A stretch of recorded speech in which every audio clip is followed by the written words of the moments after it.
Dernière opération de ce travail, la mise en place des 3 vis d'assemblage qui vont permettre de maintenir en position le moteur dans le palier.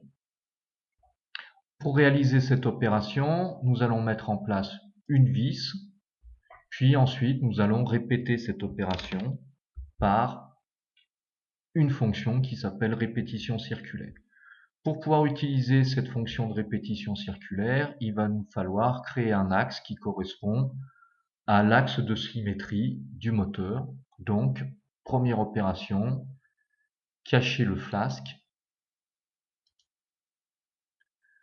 et venir créer l'axe de symétrie de la partie cylindrique de notre moteur.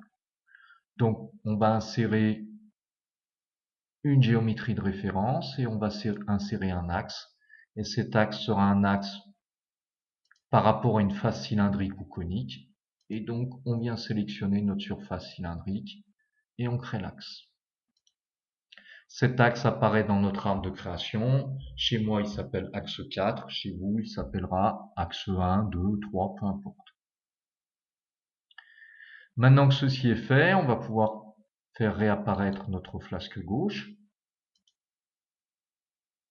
Et puis, aller chercher dans nos fichiers le composant vis. Donc, dans le dossier SOMFI, on va trouver une pièce qui s'appelle vis. La voici, vis CHC 32. Et on l'ouvre.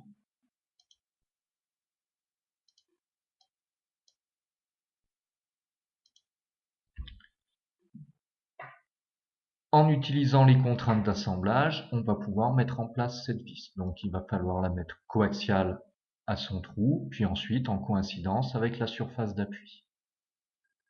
Donc première contrainte d'assemblage, je sélectionne le trou de passage de la vis, je sélectionne une surface cylindrique sur la vis, donc là la tête, c'est ce qu'il y a de plus facile, et je vois qu'elle se positionne dans le mauvais sens, je change l'alignement des contraintes et je valide.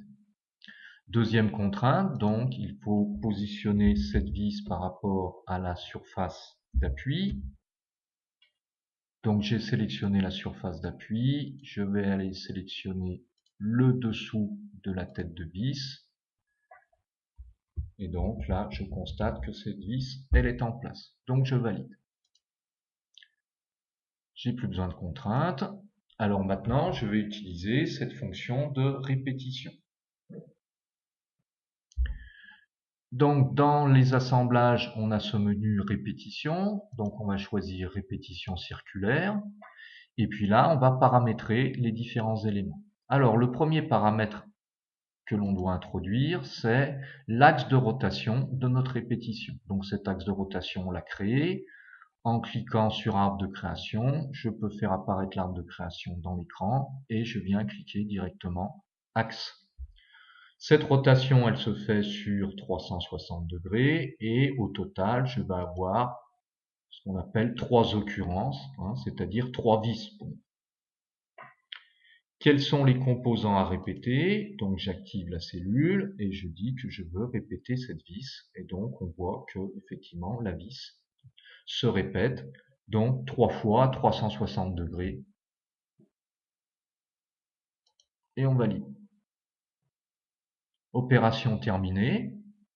Il ne nous reste plus que maintenant à faire réapparaître les différentes pièces de notre assemblage.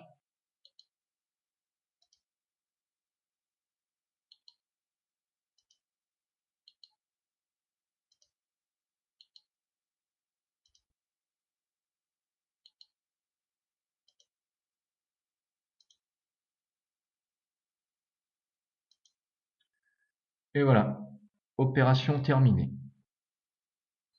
Bon, j'espère vous retrouver bientôt dans des conditions un peu plus favorables pour moi et je compte sur vous pour continuer à travailler pendant cette période où vous allez être en autonomie.